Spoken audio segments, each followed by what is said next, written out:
Welcome to edit your soul with Jesus. आज सुबह अपनी हिदायत और रहनुमाई के लिए देखेंगे सफनिया दूसरा बाब।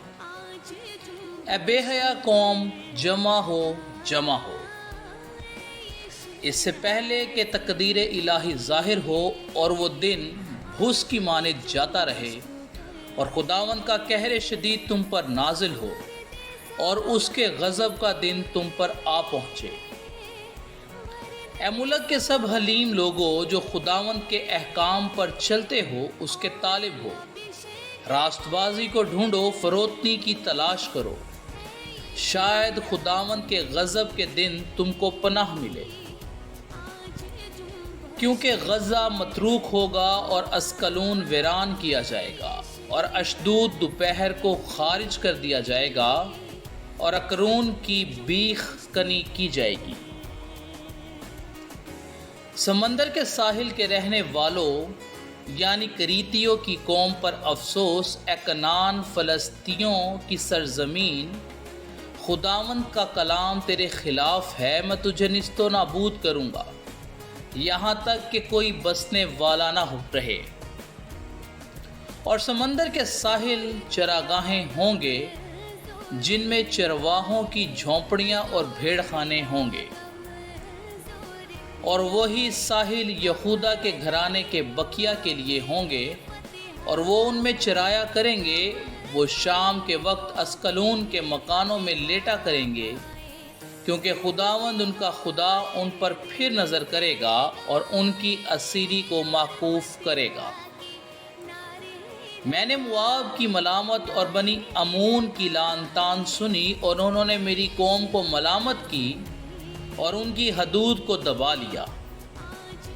इसलिए रब्बुल अफ़वाज इस्राएल का खुदा फरमाता है, मुझे अपनी हयात की कसम, यकीनन मुआब सदूम की मानिद होगा और बनी अमून अमूरा की मानिद। वो पुरखार, नमकजार और अब्दुल आबाद बर्बाद रहेंगे। मेरे लोगों का बकिया उनको गारत करेगा और मेरी कौम के बाकी लोग उनके वारिस होंगे।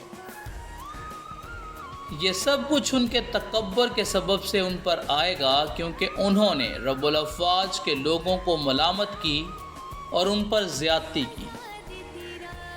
खुदावंद उनके लिए हैबतनाक होगा और ज़मीन के तमाम माबूदों को लागर कर देगा और बहरी ममालिक के सब बशिंदे अपनी अपनी जगह में उसकी प्रस्तिश करेंगे। एकूश के बशिंदों, तुम भी मेरी तलवार से मारे जाओगे।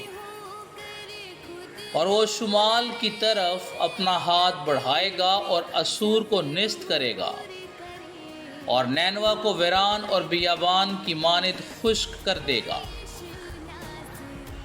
वो जंगली जानवर उसमें लेटेंगे और हर किस्म के हैवान, हवासल और खार पुश्त उसके सैतूनों के सिरों पर मुकाम करेंगे।